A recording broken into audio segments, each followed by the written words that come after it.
विश्वास है।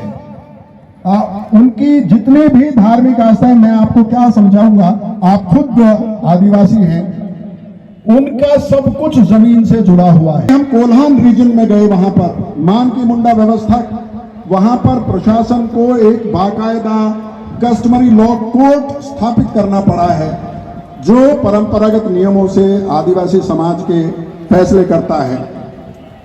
झारखंड में भी चाहे संताल परगना एक्ट है, चाहे वो नागपुर टेनेंसी एक्ट है, आदिवासियों के संघर्ष और शहादत से वो कानून हासिल हुए।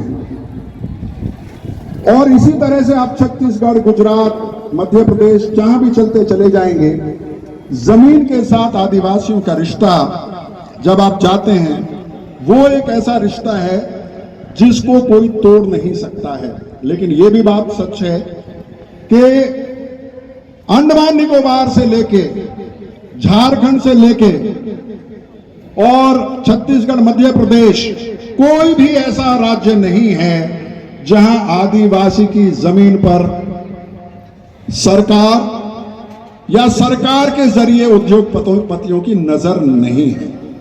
और हम जब झारखंड गए तो वहां लैंड बैंक बनाने की चर्चा सुनी। हमें बहुत सारे लोगों ने कहा कि आप विकास विरोधी ब्रांड कर दिए जाएंगे अगर आप इस तरह की रिपोर्टिंग करेंगे। मैंने उनसे एक ही बात मैं कहता हूं जब इस तरह की बात मुझे कही जाती है कि आप उदाहरण सहित समझाइए। जहां जहां भी आदिवासी को आपने विकास के लिए विस्थापित किया,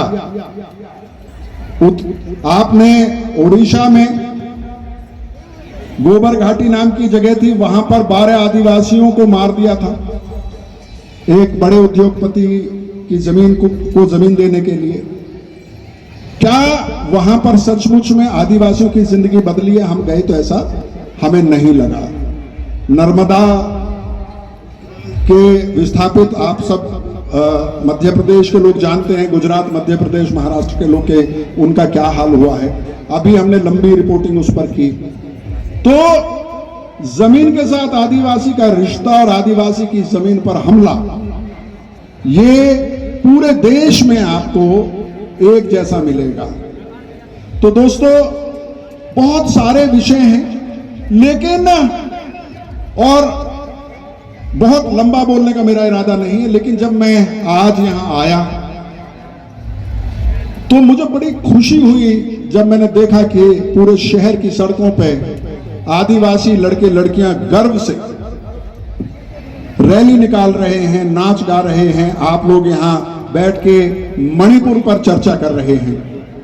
मणिपुर में हमारा चैनल साइज में भी छोटा है, लेकिन आपको जान के हैरानी होगी कि मैं भी भारत पहला ऐसा चैनल था जिसके पास कम संसाधन थे। उसके बावजूद हम वहां के आदिवासी इलाकों में गए। कांगपोकपी और चुरा चांदपुर में पहुंचने वाला कोई पहला न्यूज चैनल अगर था तो मैं भी भारत था, क्योंकि आदिवासी औरतों के ऊपर जो वहां जुल्म हुए उस पर सबसे पहले ग्राउंड रिपोर्ट हम लोगों ने फाइल की। आप अभी भी चेक कर सकते हैं कि किस तारीख को हमने वो रिपोर्ट फाइल की है।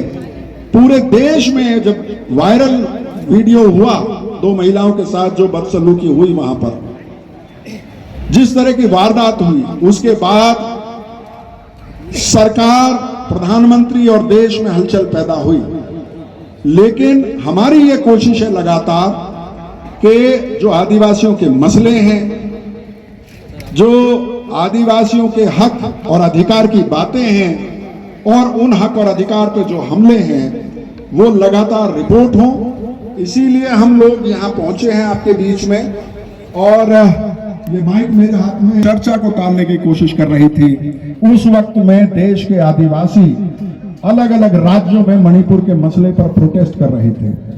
आप असहमत हो सकते हैं, आप डिसएग्री कर सकते हैं, लेकिन अगर आप खामोश रहते हैं तो आपकी खामोशी खतरनाक होती है। इसलिए बोलना जरूरी है। तो दोस्तों, बहुत सारी कहानियां हैं। एक छोटी सी कहानी, क्योंकि अभी मुझसे पहले के वक्ता आपको बहुत सारे उदाहरण दे रहे थे, शहादत याद दिला रहे थे आपको। बिरसा मुंडा से लेके और टांटिया भील से लेके और भी बहुत सारे कितने नाम लिए जा सकते हैं।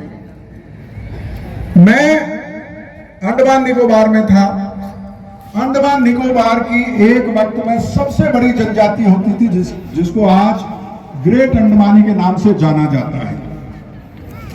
उनके कुछ बच्चों को हॉस्टल में रख के सरकार वहां के पोर्ट ब्लेयर के विवेकानंद स्कूल में पढ़ाती है। उन बच्चों से मेरी मुलाकात हुई और मैंने उन बच्चों से पूछा कि आप अपने इतिहास के बारे में क्या जानते हैं। तो उन्होंने बताया कि हमारा इतिहास हमें यह बताता है कि जब भी हमने मुख्य धारा कहे जाने वाले समाज में भरोसा किया, उसने हमें धोखा दिया। वो ग्रेट अंडमानीज जो आदिवासी हैं उनके इलाके से होकर जाता था, उनका संघर्ष हुआ, बाकी सारे लोग मारे गए, लेकिन एक आदमी उनमें से बच गया और उसको जो ग्रेट अंडमानी ट्राइब थी उनके चीफ के सामने पेश किया गया और